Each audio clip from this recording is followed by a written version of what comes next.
بسم اللہ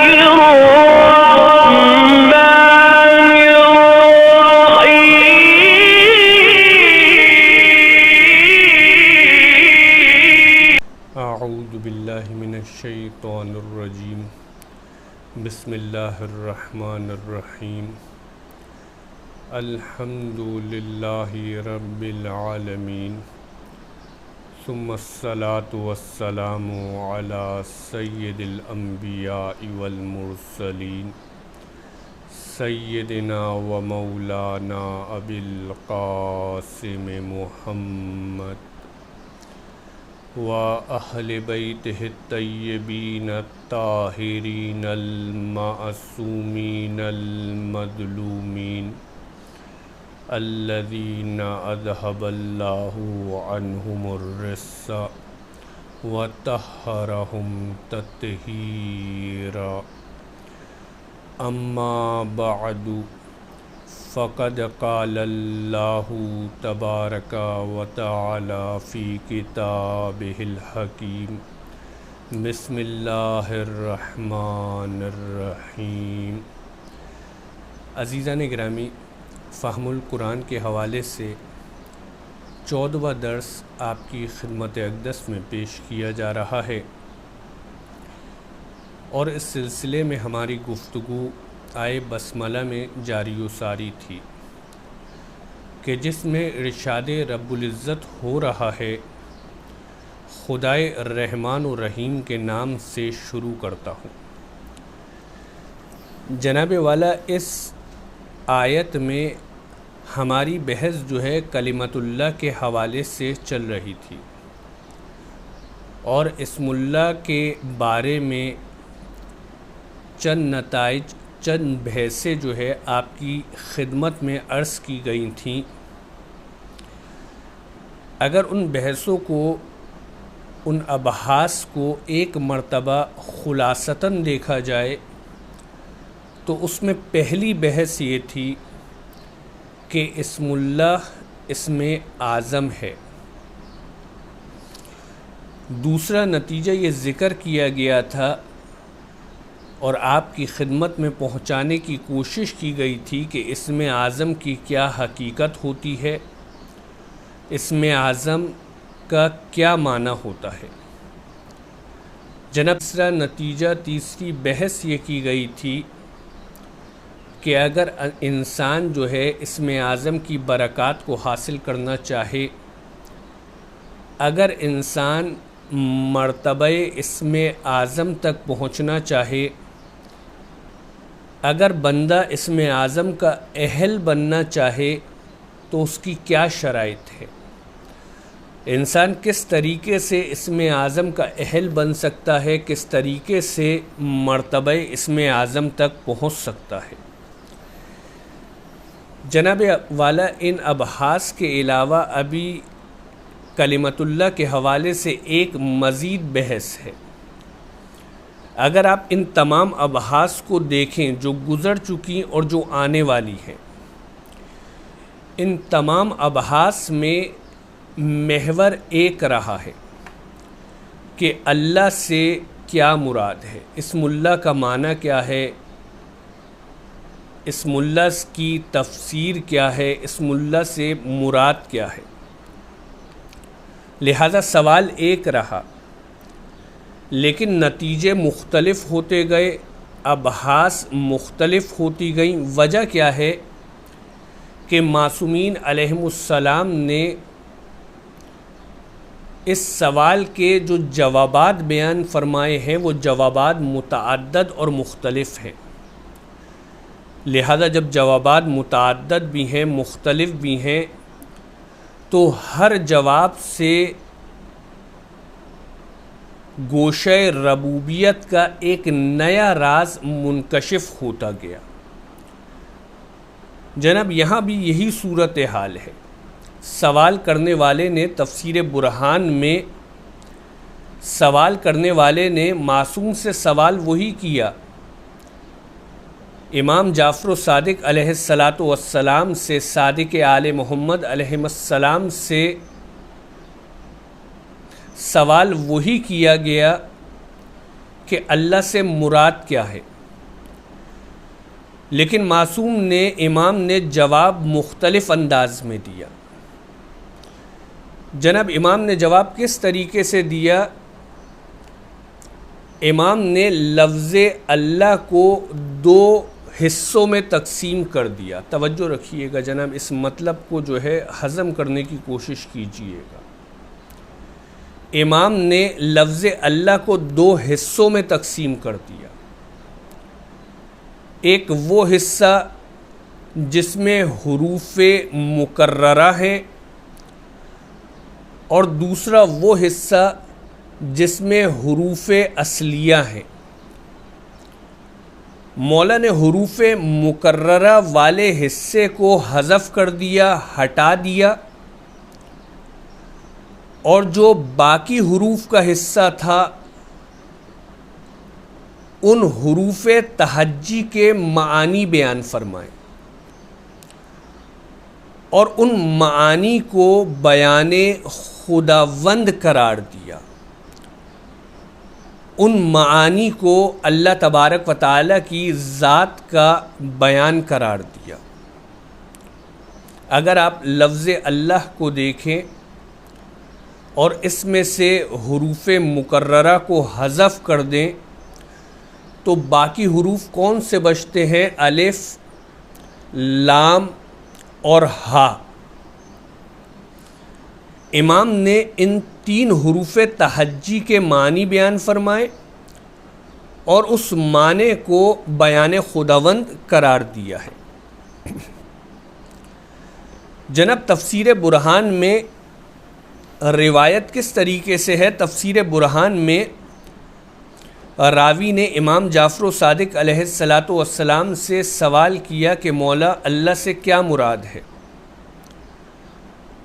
تو امام نے کیا فرمایا؟ الالف، یہ جو اللہ میں الف ہے اس الف سے کیا مراد ہے؟ مولا فرماتے ہیں الالف آلاء اللہ علی خلقہ من النعیم بولایتنا۔ مولا فرماتے ہیں کہ اللہ میں جو الف ہے اس الف سے مراد وہ نعمتیں ہیں جو بندوں کو ہماری ولایت کے سبب عطا کی گئی ہیں۔ پھر مولا نے فرمایا واللام الزام اللہ خلقہ ولایتنا، اور جو اللہ میں لام ہے اس لام سے مراد اللہ کا بندوں پر ہماری ولایت کو واجب و لازم قرار دینا ہے۔ راوی نے سوال کیا کہ مولا قلت فالہا، مولا اس ہا سے کیا مراد ہے؟ تو امام فرماتے ہیں ہوان لمن خالف محمد و آل محمد۔ اللہ میں جو ہا ہے اس ہا سے مراد یہ ہے کہ دشمنان محمد و آل محمد کے لیے رسوائی و ذلت کا عذاب ہے۔ لہذا جناب میں نے آپ کی خدمت میں جو ہے نا روایت بیان کر دی ہے، اور راوی کا سوال بھی بیان کر دیا کہ اس نے پوچھا تھا کہ اللہ سے کیا مراد ہے، اور مولا نے جس طریقے سے امام نے جس طریقے سے جواب دیا وہ جواب بھی بیان کر دیا۔ حضور والا اگر جو ہے آپ اس سوال اور جواب میں تھوڑا سا غور و فکر کریں کہ سوال کرنے والے نے ذات اللہ کا سوال کیا ہے، اس نے اللہ کے بارے میں پوچھا ہے، اور مولا نے اس کو کیا جواب دیا کہ اللہ میں الف سے مراد ہمارے سبب عطا کی گئی نعمتیں ہیں، لام سے مراد ہماری ولایت کو واجب قرار دینا ہے، ہا سے مراد ہمارے دشمنوں کو ذلت اور رسوائی کا عذاب دینا ہے۔ اگر آپ اس سوال و جواب میں غور کریں تو ابتدائی نظر میں اس طریقے کا لگتا ہے کہ یہ جواب اس سوال کا جواب نہیں ہے، یہ جواب اس سوال سے مطابقت اور مسانخت رکھتا ہوا نظر نہیں آتا، چونکہ جناب جواب و سوال و جواب میں مطابقت ہوا کرتی ہے، سوال و جواب میں سنخیت ہوا کرتی ہے، لیکن ہماری ناقص عقلیں جب اس سوال و جواب کو دیکھتی ہیں تو نہ ہی وہ مطابقت نظر آتی، نہ ہی وہ سنخیت نظر آتی۔ ایک مرتبہ آپ خود غور کر کے دیکھیے گا کہ راوی نے اللہ کی ذات کے بارے میں سوال کیا، امام نے لفظ اللہ کو حروف تہجی میں منقلب کیا اور ان حروف تہجی کا معنی یہ بیان کیا کہ الف سے مراد بندوں پر ہماری ولایت کی وجہ سے عطا کی گئی نعمتیں ہیں، لام سے مراد ہماری ولایت کو واجب و لازم قرار دینا ہے، ہا سے مراد ہمارے دشمنوں کے لیے رسوائی و ذلت کا عذاب ہے۔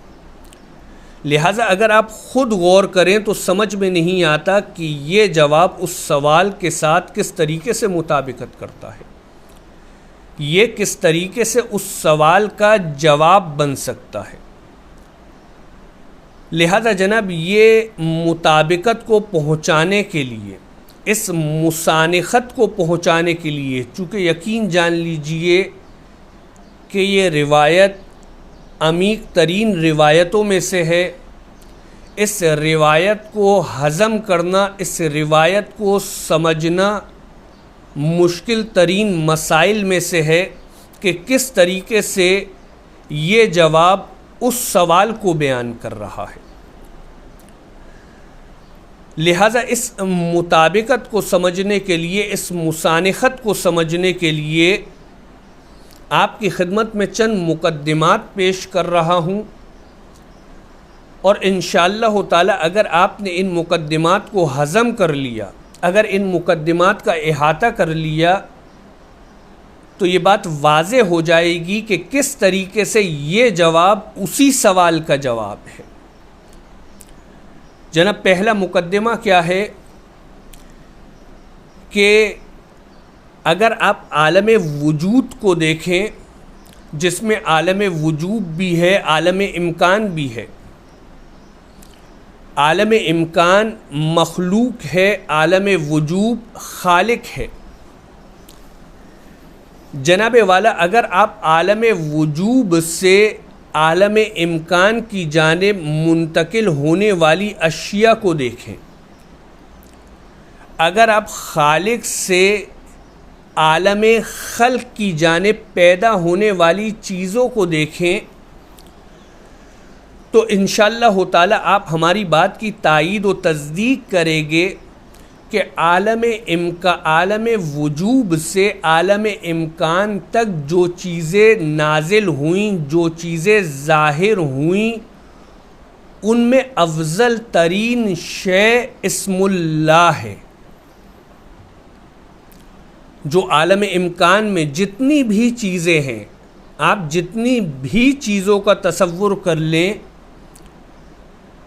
جو اس عالم امکان میں چیزیں نظر آتی ہیں، شاید سب سے افضل شے اللہ کا بابرکت نام ہے۔ شاید اسم اللہ سے افضل ترین کوئی شے نہیں۔ لہذا جناب پہلا مقدمہ کیا ہے کہ اللہ، اسم اللہ عالم امکان میں افضل ترین شے ہے، اور اللہ کا معنی جو ہے ذکر ہو چکا ہے کہ وہ ذات والا، وہ ذات بابرکت جو تمام تر کمالات کا سرچشمہ ہے، اب چاہے کمالات جمالی ہوں یا جلالی ہوں۔ لہذا جناب پہلا مقدمہ کیا ہے کہ عالم امکان میں افضل ترین شے اسم اللہ ہے، اور اسم اللہ کا معنی ذکر ہو چکا ہے۔ دوسرا مقدمہ کیا ہے کہ اللہ تبارک و تعالی نے یہ جو عالم امکان پیدا کیا ہے، یہ عالم دنیا پیدا کی ہے، اس دنیا کو کیوں پیدا کیا گیا ہے؟ امتحان کے لیے پیدا کیا گیا ہے۔ انسان کو امتحان کے لیے پیدا کیا گیا ہے، جو اس دنیا میں اشرف المخلوقات قرار دیا گیا ہے۔ جس کے تصرف میں جس میں یہ قابلیت رکھی گئی ہے کہ وہ دنیا کی تمام تر چیزوں پر تصرف کر سکے. لہذا انسان کے لیے تمام چیزیں پیدا کی گئیں، انسان کو اشرف المخلوقات پیدا کیا گیا اور انسان کو امتحان کے لیے پیدا کیا گیا. لہٰذا یہ دنیا جو ہے نا امتحان کے لیے خلق کی گئی ہے. جناب امتحان کی حقیقت کیا ہوتی ہے؟ آسان سی حقیقت ہے کہ امتحان میں کوئی پاس ہوتا ہے، کوئی فیل ہوتا ہے. امتحان میں کوئی کامیاب ہوتا ہے، کوئی ناکام ہوتا ہے. لہذا امتحان کے دو پہلو ہوتے ہیں. حضور جس طریقے سے امتحان کے دو پہلو ہوتے ہیں، اسی طریقے سے انسان کی زندگی دو نتیجوں میں سے ایک جانب پلٹ جاتی ہے. یا تو انسان اپنی زندگی میں نتیجتاً کامیاب ہو جاتا ہے، سعادت مند قرار پاتا ہے، یا انسان نقصان اٹھانے والوں میں سے ہو جاتا ہے اور ناکام قرار پاتا ہے. لہذا جناب یہ دو نتیجے ہیں. جب انسان امتحان کے لیے ہے، لہذا یہ کامیاب بھی ہو سکتا ہے، یہ ناکام بھی ہو سکتا ہے، تو ضروری ہے کہ انسان کو کامیابی کا رستہ بتلایا جائے تاکہ جو ہے وہ ناکامی سے بچ سکے. جناب وہ رستہ کیا بتلایا گیا ہے ہمیں؟ روایت مرویہ میں آتا ہے کہ اگر کامیاب ہونا چاہتے ہو تو وہ رستہ کیا ہے؟ اگر چاہتے ہو کہ اللہ کی نعمتیں تم پر ظاہر ہوں، اگر اللہ کی برکات کا نزول چاہتے ہو تو وہ رستہ کیا بتلایا گیا ہے؟ معصوم روایت مرویہ میں فرماتے ہیں تخلقوا باخلاق اللہ. معصوم فرماتے ہیں کہ اللہ کے اخلاق سے متخلق ہو، اللہ کے اخلاق کو حاصل کرو. اور اللہ کے اخلاق کیا ہیں؟ اخلاق اللہ اسماء اللہ ہیں. لہذا اللہ کے اخلاق میں فنا ہو جاؤ، اللہ کے اخلاق سے متصف ہونے کی کوشش کرو. جتنا اللہ کے اخلاق سے متصف ہوتے جاؤ گے کامیابی کی جانب بڑھتے جاؤ گے. جتنا اخلاق اللہ سے دور ہوتے جاؤ گے کامیابی سے محروم ہوتے جاؤ گے. لہذا حضور والا دوسرا مقدمہ کیا ہے؟ ہمیں حکم دیا گیا ہے کہ اخلاق اللہ یعنی اسماء اللہ سے متصف ہونے کی کوشش کریں، ان کو اپنانے کی کوشش کریں. جناب تیسرا مقدمہ کیا ہے؟ اللہ تبارک و تعالی نے روایت مرویہ میں ہمیں اخلاق اللہ سے متصف ہونے کا حکم دیا ہے تاکہ جو ہے نعمتیں نازل ہوں، تاکہ انسان کامیاب ہو سکے. لیکن آسان سی بات ہے کہ اگر ہم اخلاق اللہ سے متصف ہونا چاہتے ہیں تو پہلے اخلاق اللہ کا علم ہونا چاہیے. اگر علم ہی نہیں ہوگا تو کس طریقے سے متصف ہوگے؟ اگر اخلاق اللہ ہی کو نہیں جانتے ہوگے تو متصف ہونا ناممکن ہے. نہ ہم متصف ہو پائیں گے، نہ اسما کی برکات سے استفادہ کر پائیں گے. لہذا اگر اسما کی برکات سے استفادہ کرنا چاہتے ہیں، اگر نعمتوں کا نزول چاہتے ہیں، اگر کامیاب ہونا چاہتے ہیں، اگر ناکامی سے بچنا چاہتے ہیں تو اخلاق اللہ سے متصف ہونا پڑے گا. لیکن ہوگے تب جب اخلاق اللہ پتہ ہو.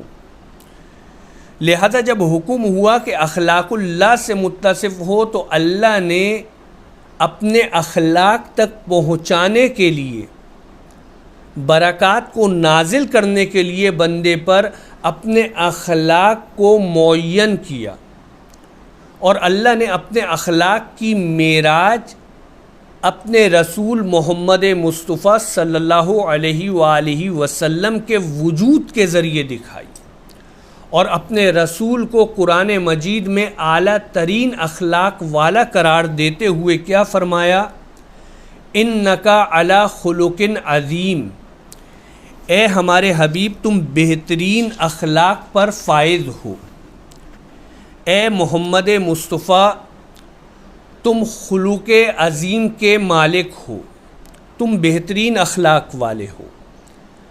لہذا جناب نتیجہ کیا ہوا کہ ہم اخلاق تک پہنچنا چاہتے ہیں، اللہ نے اپنے رسول کو بہترین اخلاق والا بتلا دیا، بہترین اخلاق والا قرار دے دیا، لہذا اخلاق تک پہنچنا ہے، اور اللہ نے اپنے رسول کو بہترین اخلاق والا قرار دیا تو لازم ہو گیا کہ رسول کی اتباع کی جائے۔ اسی وجہ سے اللہ نے دوسری قرآن کی آیت میں اپنے رسول کو بہترین نمونہ عمل اور بہترین آئیڈیل قرار دیا ہے۔ سورہ احزاب آیت نمبر 21 میں فرماتا ہے لَقَدْ كَانَ لَكُمْ فِي رَسُولِ اللَّهِ أُسْوَةٌ حَسَنَةٌ،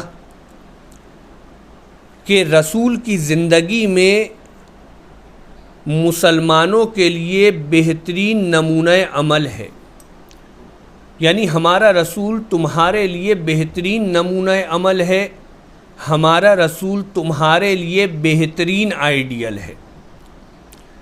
لہذا جناب تیسرا مقدمہ کیا ہے؟ تیسرے مقدمے کا ایک حصہ یہ ہے کہ اگر اخلاق اللہ تک پہنچنا چاہتے ہیں تو رسول کی اتباع کریں، اگر اسماء اللہ تک پہنچنا چاہتے ہیں، اگر اسماء اللہ کی برکات کو حاصل کرنا چاہتے ہیں تو رسول کی اتباع کریں۔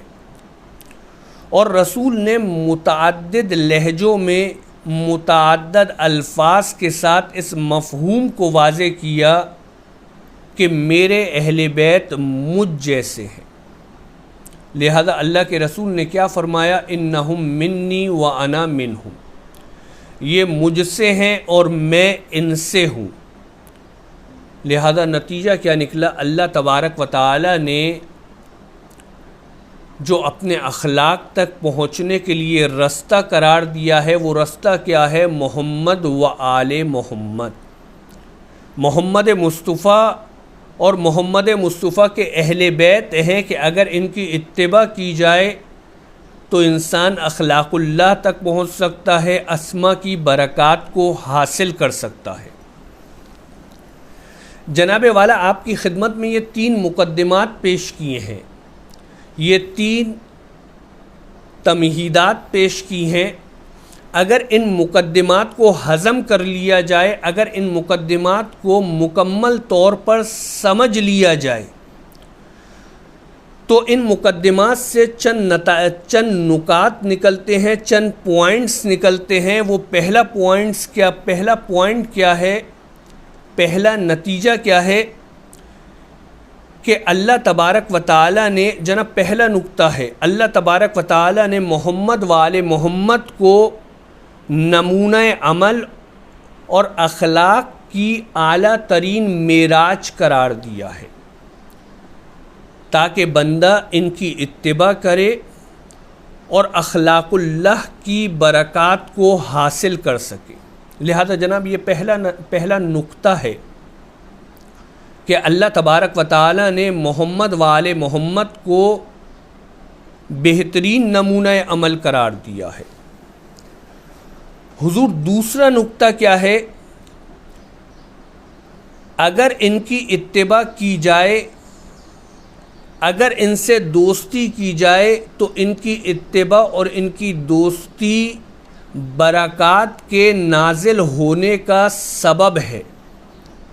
اگر انسان محمد و آل محمد کی اتباع کرے، اگر انسان محمد و آل محمد سے محبت کرے تو یہ محبت اور اتباع سبب بنتی ہے کہ اللہ کی جانب سے نعمتیں عطا ہوں، اللہ کی جانب سے برکات عطا ہوں۔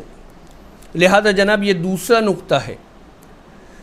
تیسرا نقطہ کیا ہے کہ اگر محمد والے محمد کے ساتھ دشمنی کی جائے، اگر ان سے بغض رکھا جائے، تو یہ دشمنی اور بغض سبب بنتا ہے کہ انسان دنیا و آخرت دونوں میں ذلیل و رسوا ہو کے رہ جائے۔